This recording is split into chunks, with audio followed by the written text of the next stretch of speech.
satu borang soal selidik secara online. Baik, kamu boleh buka kamu punya Google Drive. Dah buka dah Google Drive masing-masing? Dekat dalam Google Drive ni, bila kamu login ke dalam Google account masing-masing, kamu akan dapati ada 9 kotak di sebelah kiri ni. Yang ni, nampak tak? Anda boleh klik dan anda akan ada perkataan DRIVE, drive. Ada tak? Okey, anda klik drive tu. Dan di dalam drive, dia akan ada macam-macam lah folder. Kalau ada lah. Siapa yang drive dia kosong? Kalau kosong tu memang hebat lah. Maknanya dia tak pernah guna Google Drive ni. Hari ni baru first time dia buka Google Drive dia. Okey, kalau yang mana kosong pun tak ada masalah. Kamu tolong create satu folder. Kamu tekan new dan kamu tekan butang new folder. Dah. Dan kamu bagi nama dekat situ. Borang soal selidik. Bagi nama folder Bagi nama folder. Dah bagi nama dah dekat folder tu. Bagus. Tuan-tuan dan perempuan, double klik pada folder itu untuk membuka folder yang kosong itu tadi. Dah buka dah. Bagus. Sekarang ini anda akan ada perkataan my drive dan atas tu adalah borang soal selidik. Betul? Betul kan? Okey. So sekarang ni mari kita buat borang tu di dalam folder itu. Jelas ya? Okey. Pergi kepada new. Pergi kepada Google Form. Pergi kepada menu blank form. Okey. Blank form. Ada? Boleh? Ada masalah boleh bagi tahu? Ya. Buat apps lah. Apa lain? Oh, bateri. Oh, bahaya tu. Di depan ni ada depan. Ni ada lagi satu ni. Tak, kalau puan nak apa gamble ambil je meja tu letak sini. Poyo sikit. Okey. So pergi kat new. Okey, pergi dekat new Google Form Okey. Tuan-tuan dan puan sekalian, tadi you all dah buat. Bila you tekan je Google Form ni telah ready. So apa sebenarnya fungsi Google Form? Google Form salah satu yang penting adalah untuk anda membuat otomasi sebenarnya. Otomasi ni untuk mendapat data, untuk orang isi, borang, untuk membuat kuis pun boleh. Anda boleh tukarkan Google Form ni kepada kuis. Anda tanya kepada patient. Kan? Anda boleh tanya kepada patient berdasarkan maklumat berikut, adakah anda bersetuju tak bersetuju kan, macam Likert scale tu. Nanti dia boleh jawab, lepas tu anda boleh analisis. Dan yang menariknya mengenai perkhidmatan Google di KKM ni, sebab Google di bawah mampu sebenarnya telah membuat macam kolaborasi lah. So maknanya kita dah ada account yang kita adalah based on Google punya account. Contoh macam saya ni kan, saya dah ada ni account untuk ilkkm.edu. Ni contoh. So dia adalah lebih kurang berapa lah, 2 tera kot. 2 tera. Space lah, dari segi space macam saya ni, saya tak nak cerita lah. Sebab memang saya bayar pun kat Google tiap-tiap bulan. Ni kalau awak tengok, saya punya lebih daripada 200. Lebih daripada 100 GB. Awak punya tak sampai 100 GB kan? Tak sampai 15 pun, betul? 15. Itu pun tak penuh-penuh kan? Macam saya tengok 186 GB. Gagal berhenti, faham Kan gigabyte So kita pergi kepada untitled ni tadi. Dekat sini kita namakan dulu. So saya namakan borang soal selidik. Selidik kepuasan pelanggan. Contoh klien lah. Okey. Saya nak bagi tahu tuan-tuan puan, contoh yang saya nak buat kajian ni, saya nak tengok saya punya customer ataupun patient yang datang ke klinik saya. Contohlah, saya radiografer macam kamu juga. Contoh, konon-konon So, saya nak tengok adakah dia berpersepsi bagus, berpersepsi tak bagus dan sebagainya. Bagaimana kualiti persepsi mereka dari segi persekitaran dan macam mana mereka merasakan ketidakbagusan klinik yang saya sediakan untuk mereka. Daripada mula mereka jadi klien sampailah habis perkhidmatan mereka dengan saya. Jadi saya nak buat borang. Boleh Okey, simple kan? Lepas tu anda boleh letak description lah dekat bawah ni. Borang ini dijalankan untuk Nanti anda buat lah. Saya malas nak type.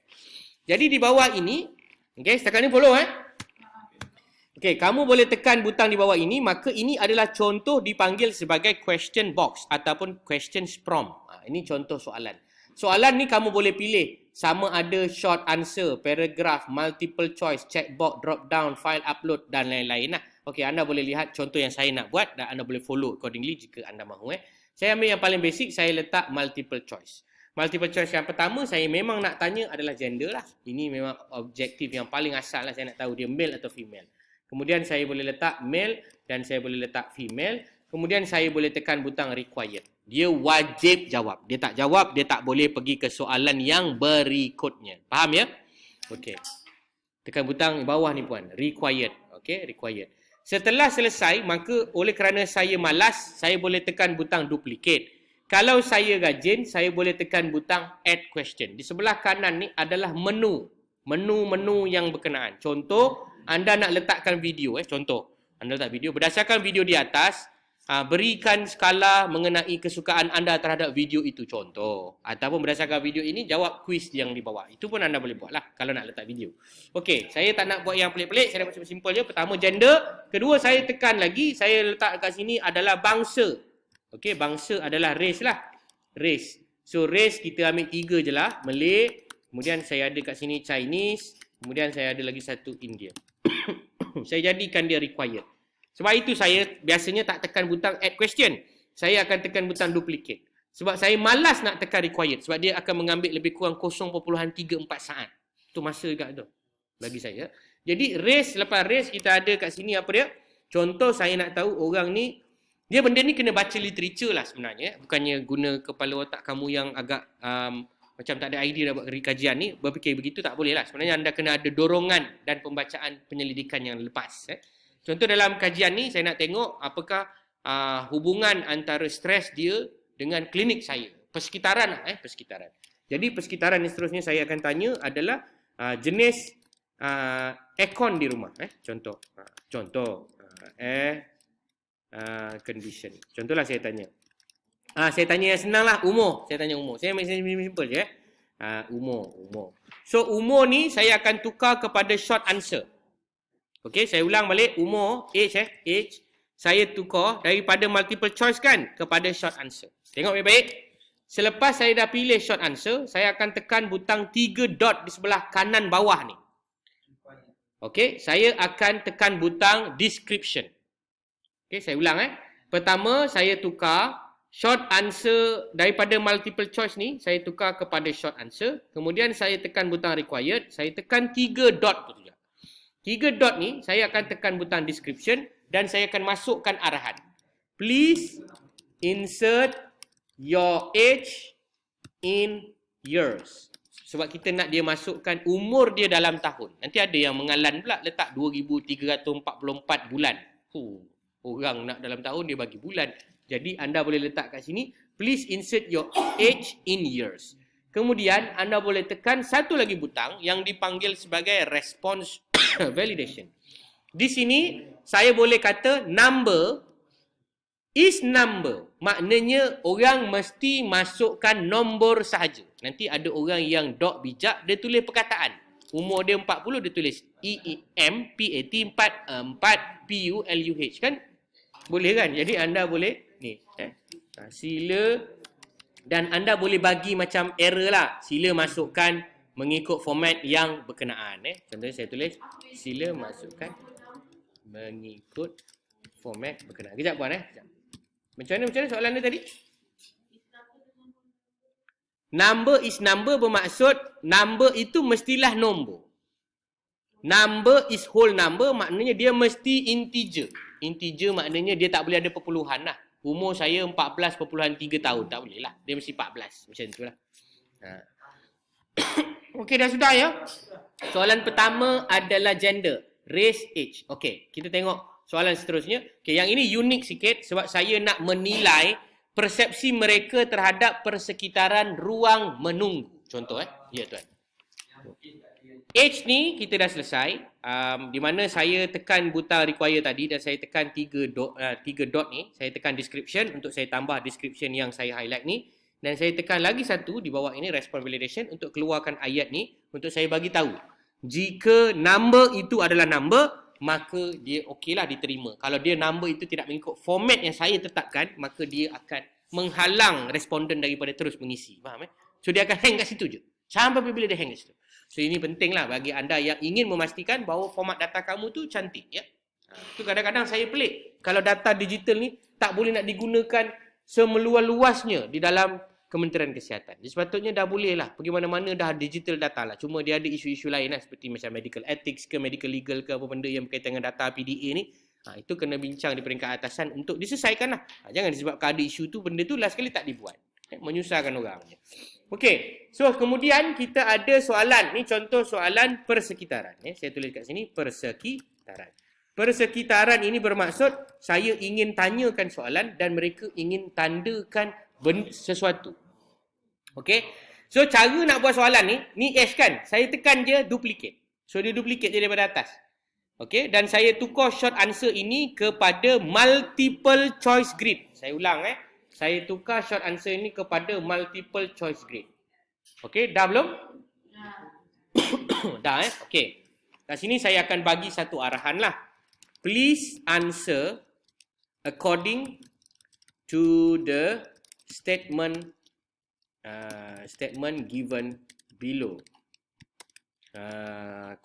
using appropriate scale. Okay, appropriate scale. So maksudnya saya minta orang tulis jawapan berdasarkan skala yang dibuat lah. So untuk memudahkan saya punya urusan analisa ni, maka saya akan letak terus satu skala. So skala ni tak ada kan, jadi saya perlu buat. Jadi saya nak buat, saya pakai Microsoft Word. Okay, cuba buat. Skala dia simple je lah. Skala dia adalah 1 sampai 5. Cuba buat skala 1 sampai 5. Saya akan buat sekarang 1 sampai 5. Di mana skala 1 menunjukkan bahawa situasi minimum ataupun kurang ataupun rendah. Di mana situasi yang bukan 1 iaitu tinggi. Contoh saya letak kat sini apa nama ni? Low, very low, medium, low, medium, high, very high. Okay, ini contoh 1, 2, 3, 4, 5.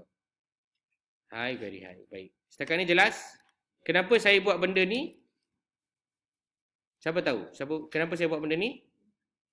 Sebab saya nak menghasilkan gambar skala. Itu je. Buat kat mana? Buat kat Word boleh. Buat kat mana-mana pun boleh. Sebenarnya last kali saya nak pandai. Saya nak screenshot sahaja. Kemudian saya tampalkan ke dalam saya punya yes. Di sini ada satu gambar untuk kita uploadkan kita punya gambar ni tadi. Kita buat. Tak apa. Lepas ni saya pause. Lepas tu awak cuba buat. Sebab dia akan mengambil masa. Especially kalau kamu yang baru first time nak gunakan screenshot. Itu memang biasa lah. Saya faham tu. Kan kadang-kadang ada orang macam tak sure macam mana nak guna screenshot. Kejap lagi saya ajar ya. Okay, kat sini screenshot. Ini berapa bulan? So saya ambil lah screenshot saya ni. So dia akan ada skala kat situ. Okay. Okay. Dah ada skala ni contoh.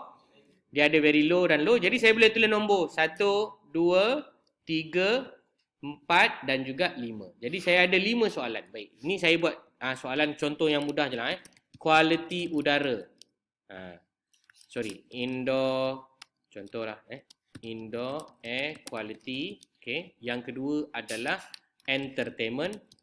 Entertainment or educational resources.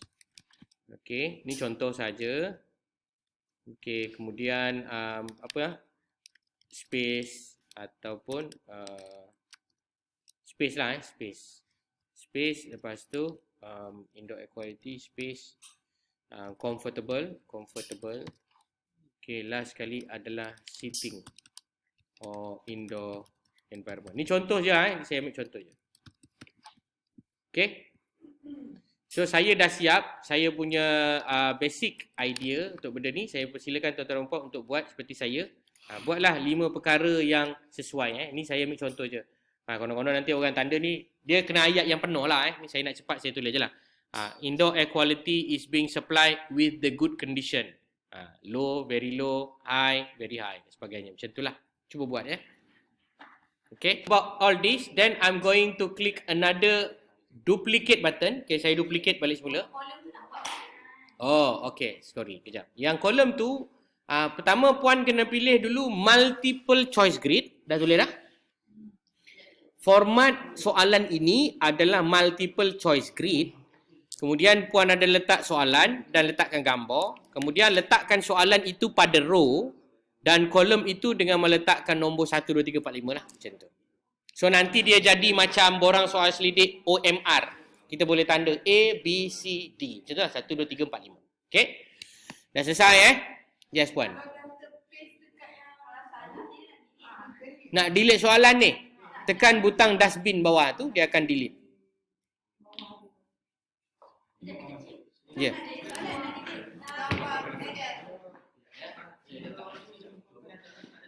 Sekejap. Macam yang atas, saya akan tekan butang add question dan saya akan tulis ni lah, sila pilih please choose your stress concern. Ni contoh lah. Soalan ni memang tak ada dekat dalam mana-mana jurnal lah ya. Ni saya buat je konon-konon lah sebab nak cepat kan. Multiple choice grid juga. Saya akan masuk juga gambar yang sama seperti tadi. Saya akan masuk gambar yang sama Saya tak buat gambar yang lain. Sebab for the interest of time. Boleh, duplicate pun boleh. Tapi saya masukkan balik je lah. Okay, saya tekan 1, 2, 3, 4, 5. Waiting time. Taking so much time. Contoh so much time. Okay. The staff are not good. Okay, kemudian the services are poor. Okay, contoh. Kemudian do not like it. The clinics are bad. Contoh lah, ni semua contoh ni semua contoh saja. Jangan kecil hati ya. Ni nanti kena tanda lah. Nanti konon-konon passion akan tanda. Okay, kita macam ni lah. Konon-konon soalan ni kita ada part A, part B, part C lah ya. Okay, dekat bawah H ni saya tambah lagi satu soalan yang dinamakan sebagai contoh kat sini saya nak namakan apa Saya nak namakan soalan contoh apa income. Contohlah income. Please insert your income in RM.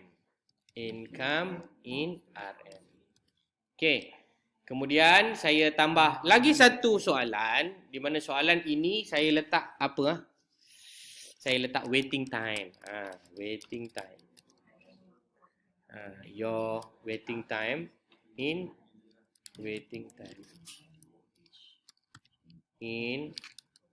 minute. Okey, dah siap. Okey, so saya dah tambah baik tadi. Ni contoh. Please choose your stress concern. Ni contoh lah. Kadang-kadang saya buat 5 soalan. Waiting time taking so much time. The staff are not good. The services are poor. Do not like it. The clinics are bad. Ni contoh lah. So yang ini kolom tu menentukan dia punya tahap lah. Tahap rendah, tahap sederhana, tahap tinggi ataupun tahap sangat tinggi. Ini contoh. Dah siap? Belum ya? Dah siap ke belum? Belum. Nak keluarkan kolom tu balik ya. Paling senang sebenarnya puan dan tuan semua tekan butang duplicate sahaja. Tu paling senang lah. Paling senang duplicate, tukarkan dia punya soalan saja. Sebab tadi kat atas dah ada gambar kan. Jadi bawah pakai yang sama, cuma tukarkan soalan dia saja. Kemudian saya tambah 2 lagi soalan. Soalan pertama adalah income. Soalan kedua adalah waiting time. Apa dia? Income dengan waiting time lah. Okay, silakan. Strictly speaking, my questionnaire is finished tau. Just bear in mind that the structure of my questionnaire will be like this. Ni saya just cerita dulu lah kepada tuan-tuan dan puan-puan semua. Pertama adalah soalan adalah mengenai demografik. Ini demografik, ini demografik, ini demografik, ini demografik. Yang ini adalah experience, yang ini adalah environment, yang ini adalah stress level. Contohlah ni konon-konon ya, ni konon-konon. Jadi apabila anda ingin menterjemahkan ianya kepada bentuk yang boleh di-shareablekan ke orang, maka anda kena tekan satu butang yang berbunyi preview ataupun yang bermatakan Freemason sebelah kanan atas tu. Anda tekan butang Freemason ni, maka dia akan menghasilkan satu borang yang ada perkataan view form. Dah siap belum? Dia siap. So sekarang ni borang anda ini telah siap dan sedia untuk menerima respons. You all memang baru first time belajar ke guna Google Form ni? Officially So lepas ni boleh buatlah kat klinik masing-masing Tapi ini masih lagi. Pertama, setelah selesai dibuat dan dibina, anda boleh tekan butang mata preview ni. Dan dia boleh preview lah. Okay, itu yang pertama. Yang kedua, dia ada 3 tab lagi ya. Anda jangan lupa. Pertama, responses. Kedua adalah setting. Ini adalah tambahan. Contoh kalau kata nak make it a quiz. Saya boleh tekan butang ni, dia jadi quiz. Okay. Saya boleh limitkan dia punya insertion. Maksudnya contoh orang tu boleh key in sekali je menggunakan email dia. Contoh kan anda buat conference ke, anda nak buat workshop kan. Anda minta lah orang isikan nama dia. Boleh? Pakai Google Form je lah. Senang kan? Anda nak apa sajalah saya nak cerita pun tuan-tuan puan lagi boleh nampak lah nanti application dia. Baik. Dekat responses ni kalau anda tekan dia jadi kosong response dan di sebelah sini kita ada 3 butang. Anda tolong klik kat butang tu. Dia akan ada perkataan select response destination. Cuba klik kat situ.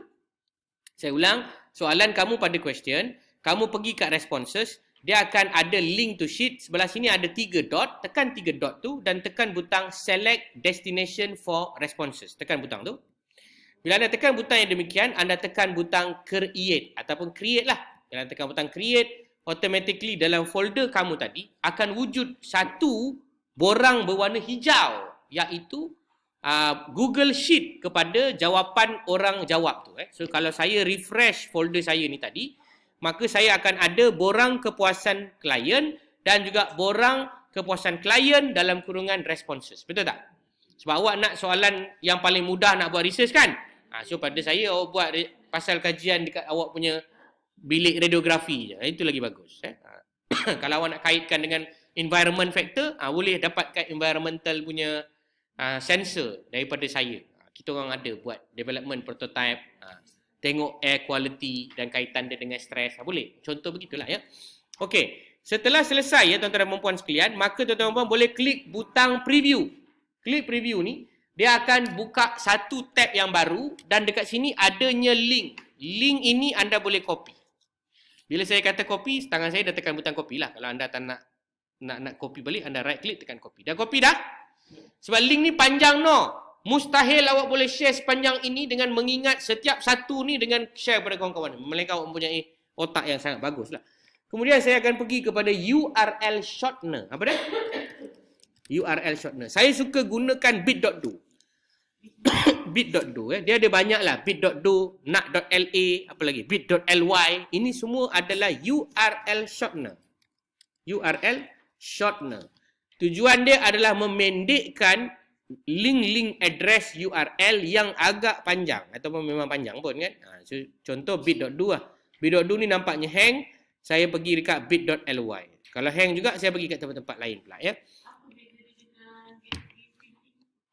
Macam mana? Get? Oh, dia bila kat bit.do ni kelebihan dia sebab kita boleh buat dia jadi macam ikut nama yang kita suka. Contohnya bit.do/adet2023. Kita boleh prefix tu kita boleh ubah. Ada setengah-setengah syarikat atau platform bila nak ubah prefix tu dia charge tau. Dia charge. So far yang saya tahu bit.do ni free lah. Okey, saya gunakan sekarang ni bit.ly. Bit.ly ni tak silap saya punya ni dah kena bayar ni. Tapi malah lah saya nak fikir, saya pergi tempat lain pula. URL shortener free. Ni apa benda ni? Saya main tulis je lah. Okay, enter your link here. Saya akan tampal. Shorten URL, saya akan tekan shorten. Okay, dah sudah? Dah habis bateri, Masya Allah kan. Malam ya, syaklam ya. Okay. Kalau dah siap, anda boleh, alah tak best lah URL ni. Saya still sukakan juga bit.do lah.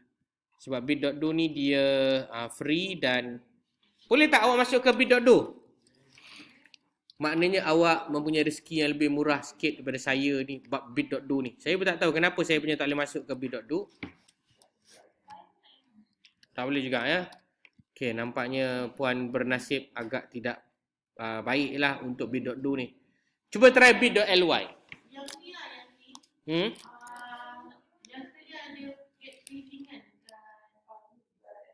Oh, faham. Maksud puan dekat sini kita ada yang dipanggil sebagai mana? Prefill. Dia bukan prefill tau. Sebab prefill adalah dia dah isi separuh. Faham tak? Ni prefill maksudnya dia dah isi. dia dah tolong isikan, cuma kita nak tekan send je. Yang puan masukkan tu saya faham. Saya rasa dia dekat Sebab kalau saya biasa bagi kopi atas tu, orang yang nak masuk nanti dia ada tulis already respond. Oh, itu sebab anda aktifkan apa yang dipanggil sebagai email. Email tu dia kena switch tu. Itu maksud dia kalau ada soalan kamu dalam setting ni, contoh kat sini tau. Manage how response be collected and protected. Contoh kalau awak tekan collect email address, dia akan collect email address. Dan kalau awak kata limit to one response, maknanya satu email address boleh muat satu je. Tapi kalau awak disablekan benda ni, bila saya macam ni contoh saya disablekan, bila saya disablekan maknanya orang boleh key in berapa banyak kali pun. Bagi satu kali masuk ke link yang berkenaan. Tak sama. Dia bukan ada yang prefill, dia dipanggil sebagai lupalah. Dia macam ni lah, apa? Dia macam nak bagi dia pendek lah. Saya tak dapat masuk bit.do. Ada yang dapat masuk? Tak dapat juga. Okey, tak apalah. Saya try lagi sekali. bit.ly. Bayar pun bayar je lah. Payah Mustahil nak bayar. Takkan nak bayar. Screen dan ambil gambar. Satu kali key in data yang betul. 4 kali key in data yang dummy lah. Merapukan aja data tu. Supaya dia nampak ada variability lah. So dipersilakan tuan-tuan dan puan untuk ambil gambar screenshot pada yang saya tunjukkan pada slide sekarang. Kemudian kita akan jawab. Saya minta seorang jawab lebih kurang lah 4 ke 5 kali. Tengok kepada tuan-tuan dan puan punya apa nama ni? Ke lapangan menjawab lah. Nanti lepas Zoho kita akan membuat manipulasi data. Saya ambil contoh. Saya akan key in sekarang. Saya akan tulis maklumat yang agak betul. Contoh je lah. Okay, waiting time adalah about 150 minit. Okay, ni contoh. Anda key in je mengikut suka kamu. Kalau boleh isi satu data yang betul, yang lagi 4 ataupun 5 adalah data bohong. Maknanya macam main isi je lah supaya kita dapat data yang baik. Okey, dah selesai. Saya dah key in. Bila saya key in, untuk makluman tuan-tuan dan puan, apa juga yang tuan-tuan dan puan tekan butang send tadi atau submit, ianya akan masuk ke dalam saya punya spreadsheet. Seperti yang tuan-tuan dan puan lakukan sekarang ni lah. So, kalau tuan-tuan dan puan lihat kat sini kita ada 30 minit, 15 minit. Oh, ni terbaik ni. 15 minit ni saya nak cari hospital mana ni. Memang betul-betul hanya nyanyi 3 lagu je terus dah kena panggil ni 1502. Ini paling lama lah. Ini kira beberapa 1502 minit ni berapa jam ni? Maknanya dia tidur ni dekat apa nama ni? Dia tidur. Dia tidur ni, macam dia tidur lah kan. Tak apalah kan, ni contoh, ni main-main je. Alright. So tuan-tuan dipersilakan untuk key in satu orang lebih kurang 5 ke 4 kali. Jangan bagi jawapan yang jujur. Sebab kata nanti kita tak ada bangsa lain. Kita tak ada jantina lain kalau you all jujur sangatlah. So tolong isikan, nanti lepas Zoho kita continue balik. Boleh ya? Lepas Zoho nanti saya akan ajarkan kepada tuan-tuan, saya akan sharekan macam mana kita nak keluarkan data ni dan akhirnya masukkan ke dalam SPSS untuk kita boleh buat analisa. Dan kita akan cuba analyse lah sehabis baik menggunakan SPSS dan juga Jamovi. Okey, itu saja untuk setakat ini. Kita akan tangguh, sambung balik pukul 2.